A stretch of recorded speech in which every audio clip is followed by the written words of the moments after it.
Hello everyone. Excuse me while I finish the cigar. Just a disclaimer, I'm not a heavy smoker. Um, I'm up to Prime Minister number 25, Lord Russell, who is also sometimes intermittently known as Earl Russell. Um, as Prime Minister, he actually had two titles, which is unusual. His first term of office, I believe, he was termed Earl Russell, whilst his second term he was Lord Russell. And that's to do with the complexities of the British peerage system. Um, Russell came from, um, the name is certainly well known. Back in the 18th century, there was another Earl Russell who lost his head at Tower Hill, and apparently that was a botched execution, I believe, at the time of the second genocide.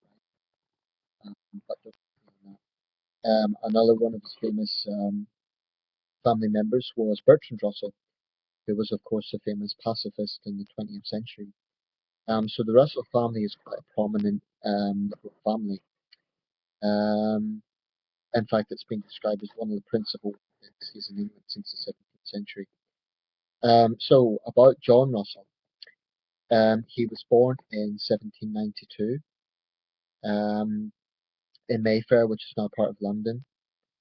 He was a Whig, as I previously mentioned, and he became Prime Minister. He served twice in office from 1846 to 1852, and then a second briefer period from 1865 to 1866.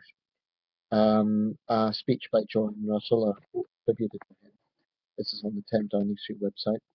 I have made mistakes, but in all I did, my object was the public good. And I'll just read out from the Downing Street website. It's a bit more concise than the Wikipedia article. Lord John Russell served twice as Prime Minister. Neither period of office proved smooth, and his achievements were limited by weak leadership and difficult circumstances.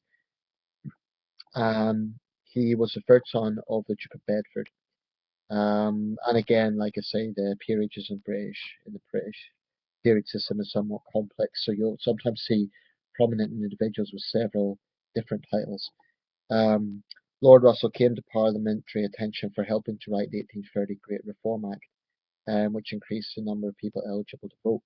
Now, it could be argued that Russell was just as instrumental as Grey and others in cementing this, so perhaps there should be a Russell monument as well as a Grey monument. Um, Perhaps in that sense he is underappreciated, although he wasn't Prime Minister at the time. He served as Leader of the Commons and later as Home Secretary and Colonial Secretary in the Melbourne administration.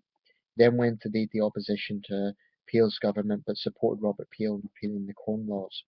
In 1846, after Peel resigned, Russell became leader himself.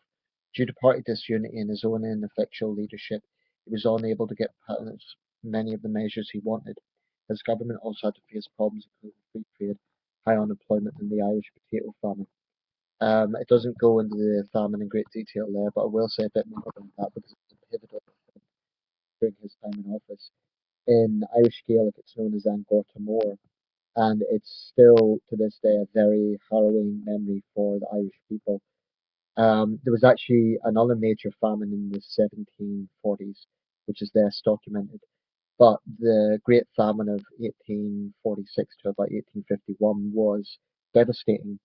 To put things in context, approximately 1 million people perished, and Ireland at that time had about 8 million people, and something like half the population emigrated to the Americas and to Canada.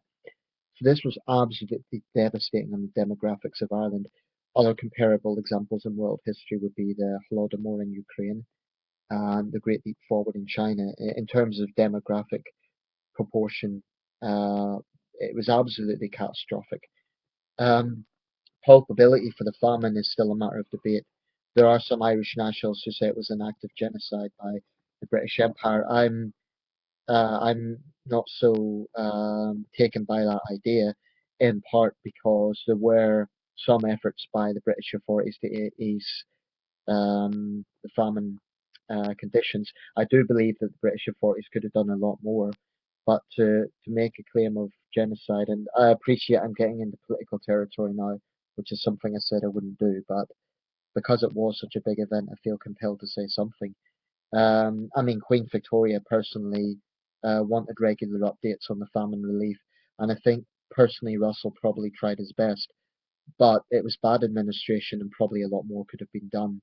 I would also like to personally know why Ireland, being an island nation, didn't rely more on fishing imports. That's something I've never quite understood, but admittedly, this is a subject I need to do more research on. Just depends who you speak to. If you go to the Republic of Ireland, obviously it's like the evil British causes famine and so on. I believe we could have done more, but I don't believe it's a simple case the British committed genocide. I think that's a very, very loaded term, and we need to be very careful with that. But I think everybody can agree it was a devastating historical event, and it was, yeah, it was utterly devastating. That very much overclouded Russell's administration, and you know that's history. That's only fair. I mean, it happened on his watch. Um, you'll know at this time, of course, that Ireland was part of the United Kingdom of Great Britain and Ireland. This was before the partition of Ireland, so Ireland was still part of the Union. Hence, Russell was head of state of Ireland at that time as well. Sorry, excuse me, not head of state. The political head. Queen Victoria was head of state. Um, a bit more on Russell himself outside of the Great Irish Famine. As Prime Minister, he did manage to liberalise trade and limited women's working hours. The Education Act of 1847 improved pay for teachers and granted money to nonconformist schools. The Australian Colonies Act of 1850, Ivor, you may be interested in this, gave representative government to New South Wales. This was before the Australia Act of 1901, when Australia became basically independent. He also achieved improvements to the Poor Law. Russell was forced to resign by his independent-minded Foreign Secretary, Lord Palmerston, who was a much more dominant figure. He then served briefly as Foreign Secretary under the Earl of Aberdeen and later under Lord Palmerston, having made up his differences with him. In 1861, he was created Earl Russell. Okay, so my apologies. His first administration, he was Lord Russell. Second administration, Earl Russell. But for simplistic purposes, I'll title this video, I think, Earl Russell. Um, in 1865, he formed a second government, but that was short-lived. His advanced age was outweighed by Queen Victoria's trust in him, but he immediately tried to introduce a further reform bill to extend the political franchise. His cabinet failed to support him. He resigned with little regret the following year. So I think the story of someone like John Russell is one of a man who could have achieved much more, and it would be unfair to completely write off because he certainly made energetic efforts to try and do the right things. But I think his administration was deeply clouded by a weak cabinet and also, like I say, the Irish potato famine.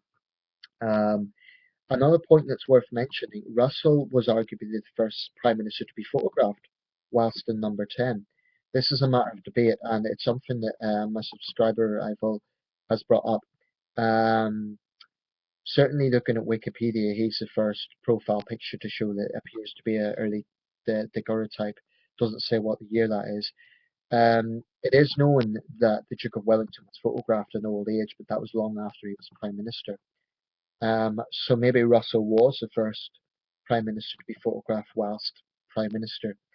I know in the case of American presidents, John Quincy Adams was the first president to be photographed sometime in the 1830s. But with British prime ministers, I can't find any pictures of Lord Liverpool or Canning or anyone like that. So Russell probably was the first. Um, and just to conclude this, he died in 1878 at the age of 85, so he had quite a long lifespan for a man of that time. This may be because he was quite wealthy, it may be for a range of reasons, but 85 was certainly a very long lifespan for a Victorian man, even a rich Victorian man. He died in Richmond Park in Surrey, and I believe he's buried in London. So that is Lord Russell. In conclusion, I think he can be seen as one of the great liberal reformers, but not necessarily a great Whig prime minister. That's Lord Russell.